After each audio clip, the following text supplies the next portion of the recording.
एक गाय ने समझाया धर्म का रहस्य, मिला शाप से मुक्ति और बना पवित्र तीर्थ। एक बार की बात है, राजा प्रभंजन बड़े दयालु राजा थे। वह एक दिन शिकार खेलने गए और उन्होंने वहाँ पे एक मृगी को देखा और बाण चला दिया। मृगी घायल हो गई।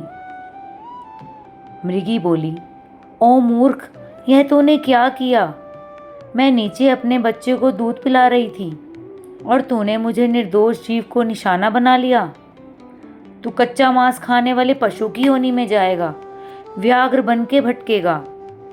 राजा प्रभंजन स्तब्ध रह गया। राजा प्रभंजन ने मृगी से माफी मांगी और श्राप की अवधि पूछी। मृगी बोली, 100 साल बाद नंदा आएगी, तब तेरा श्राप समाप्त होगा। मृगी के श्राप से राजा प्रभंजन व्याघ्र बन जाता है। व्याघ्र जंगल में शिकार करता है और उसे फाड़कर खाता है। हाय, अब मनुष्य शरीर कब मिलेगा? व्याघ्र पछताता है और खुद को कोसते हुए कहता है। 100 साल पूरे हो जाते हैं। गायों का झुंड आता है। एक गाय झुंड से बिछुड़कर पूर्व दिशा की ओर चली जाती है। शापित व्याघ्र राजा प्रभंजन सामने आता है। व्याघ्र नंदा को पकड़ लेता है, दहाड़ता है। नंदा हाथ जोड़कर शापित व्याघ्र से माफी मांगती है और कहती है, मैं दूध पिलाकर बच्चे को सखियों के पास छोड़ आऊं, फिर लौट आऊंगी, तब खा लेना। व्याघ्र गंभीरता से सुनता है। नंदा की आंखों में ममता और पीड़ा देखता है। नंदा की विनती और मातृत्व भावना और व्याघ्र का गंभीर मौन। नंदा कहती है, अगर मैं नहीं लौटी तो मेरे ऊपर वही पाप लगे। ऐसे पाप जो लगवाती है वो पहला, ब्राह्मण माता पिता का वध करने जैसा पाप। दूसरा, व्याघ मलेच्छ या जहर देने वालों जैसा पाप। तीसरा, गौवंश जो गौशाला में विघ्न डालते हैं, सोते हुए प्राणी को मारते हैं या अपनी कन्या का दान देकर फिर बदलते हैं, उन जैसा पाप मुझे लगे। जो अयोग्य बैलों से बोझ डुलवाता है उसका पाप मुझे लगे। जो कथा के समय विघ्न डालता है और जिसका मेहमान निराश लौट जाता है उसका पाप मुझे लगे। अगर मैं वापस नहीं लौटी उन सब भयंकर पातकों का भार मुझे लगे। व्याघ्र नंदा के शपथों को सुनता है और कहता है, तुम्हारी शपथों से मुझे विश्वास हो गया। लोग जरूर भ्रम फैलाएंगे।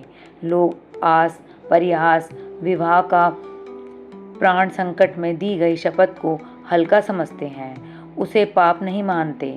पर ऐसे लोगों की बातों में ना आना। नंदा कहती है, साधो, तुम्हारा कथन ठीक है। तुम्हें कौन ठग सकता है?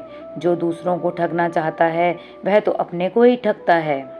पुत्र वत्सला नंदा व्याघ्र की आज्ञा लेकर अपने गोष्ठ की ओर चली। शोक से उसका हृदय व्याकुल था और नेत्रों में अश्रुधारा बह रही थी। वह भागकर अपने बेटे के पास चली गई।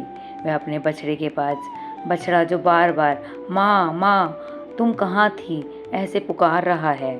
नंदा गाय बोली, बेटा स्तनपान करो, यह हम लोगों की अंतिम भेंट है। अब से तुम माता का दर्शन दुर्लभ हो जाएगा। वत्स, आज एक दिन मेरा दूध पी लो, कल सवेरे से किसका पियोगे? मुझे अभी लौट जाना है, मैं शपथ करके यहाँ आई हूँ। भूख से पीड़ित बाघ को मुझे अपना जीवन अर्पण करना है। नंदा गाय ने अपने बछड़े से कहा। बछड़ा बोला, माँ तुम जहाँ जाना चाहती हो वहाँ मैं भी चलूँगा। तुम्हारे साथ मेरा भी मर जाना ही अच्छा है। तुम ना रहोगी तो मैं अकेले भी मर ही जाऊँगा, फिर साथ ही क्यों ना मरूँ। यदि बाघ तुम्हारे साथ मुझे भी मार डालेगा तो मुझे यही उत्तम गति मिलेगी जो मातृभक्त पुत्रों को मिलती है। अतः मैं तुम्हारे साथ अवश्य चलूँगा। माता से बिछड़े हुए बालक के जीवन का क्या प्रयोजन है? केवल दूध पीकर रहने वाले बच्चे के लिए माता के समान दूसरा कोई बंधु नहीं है। माता ही बालक का प्रथम आश्रय और प्रथम रक्षक है। माता के समान रक्षक, आश्रय, स्नेह, सुख तथा देवता इंद्रलोक और परलोक में भी नहीं है। यह ब्रह्मा जी द्वारा स्थापित परम धर्म है। जो पुत्र इसका पालन करते हैं उन्हें उत्तम गति प्राप्त होती है। नंदा बछड़े को अंतिम उपदेश देती है, बेटा मेरी मृत्यु नियत है, तुम यहीं रहना, यही मेरी सेवा होगी। वह उसे सावधानी, लोभ से दूर रहने और हमेशा धर्म का पालन करने की सलाह देती है। लोभ, प्रमाद और अंधविश्वास विनाश का कारण है। शिकारी जीवों और खतरों से बचकर रहना और हमेशा समूह में रहना। शोक मत करो, मेरे वचनों का पालन करो। नंदा आंसुओं के साथ अपनी माँ से विनती करती है कि इस बछड़े का ध्यान रखे, इसे अपना बच्चा समझकर प्यार और देखभाल करे। वह अपनी सखियों से भी विनती करती है कि इस अनाथ बालक की हमेशा देखभाल करे और अपनी भूल चूक के लिए भी क्षमा मांगती है।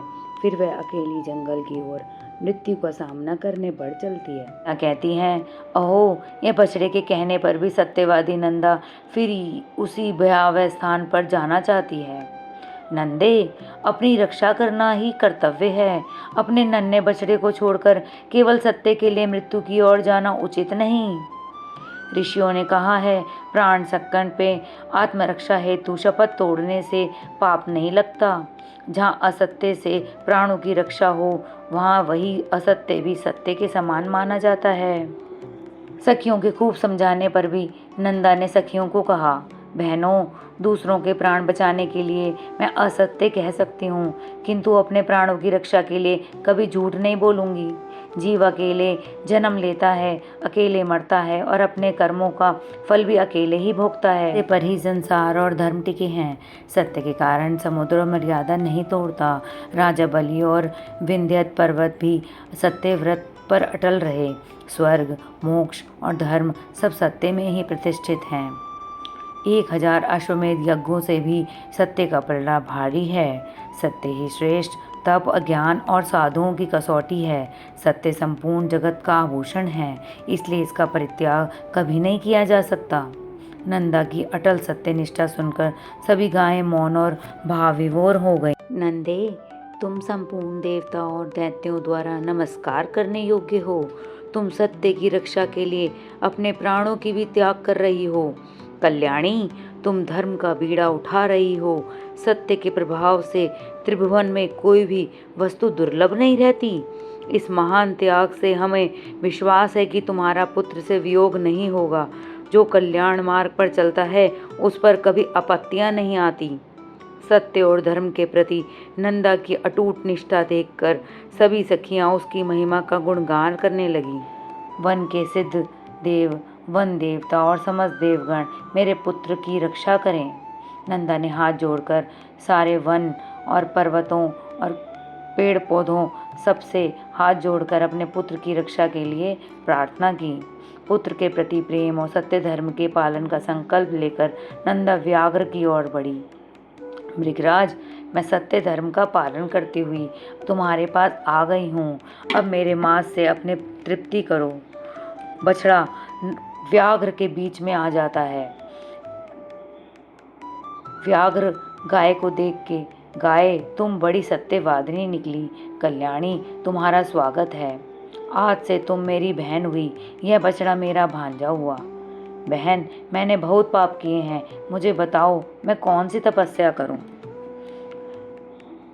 गाय बोली, भाई बाघ, सतयुग में तप, त्रेता में ज्ञान और कर्म, द्वापर में यज्ञ श्रेष्ठ माने गए हैं, परंतु कलयुग में दान सर्वोत्तम कहा गया है। सभी दानों में अभय दान सबसे सर्वश्रेष्ठ है।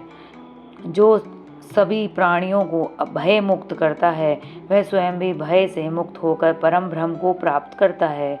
अहिंसा से बढ़कर ना कोई दान है, न तप। योग का दिव्य वृक्ष है। धर्म और ज्ञान उसके फूल हैं, स्वर्ग और मोक्ष उसके फल हैं। उसकी छाया तीनों प्रकार के दुखों को दूर करती है। यही परम कल्याण का मार्ग है। यह सब बातें तुम जानते हो, केवल मुझसे पूछ रहे हो। व्याघ्र बोला, पूर्व काल में मैं राजा प्रभंजन था। एक मृग के श्राप से बाघ बन गया। निरंतर हिंसा करते करते सब ज्ञान भूल गया था, पर तुम्हारे सत्य और उपदेश से मुझे सब स्मरण हो आया। कल्याणी, तुम्हारा नाम क्या है? मेरे यूथ के स्वामी नंद हैं, उन्हीं के नाम पर मेरा नाम नंदा रखा गया है। नंदा का नाम सुनते ही श्राप समाप्त हो गया और राजा प्रभंजन ने अपना दिव्य स्वरूप पुनः प्राप्त कर लिया। नंदे, मैं धर्म हूँ, तुम्हारा सत्यवाणी से प्रसन्न होकर आया हूँ, कोई श्रेष्ठ वर मांगो। मैं पुत्र सहित उत्तम लोक प्राप्त करूं, यह स्थान पुण्य तीर्थ बने और सरस्वती नदी मेरे नाम से नंदा कहलाए। तथास्तु। नंदा पुत्र सहित दिव्य लोक को प्राप्त हुई। सरस्वती नंदा नाम से प्रसिद्ध हुई। नंदा तीर्थ में स्नान, दान और दर्शन से मनुष्य पुण्य, सौभाग्य और स्वर्गलोक प्राप्त करता है।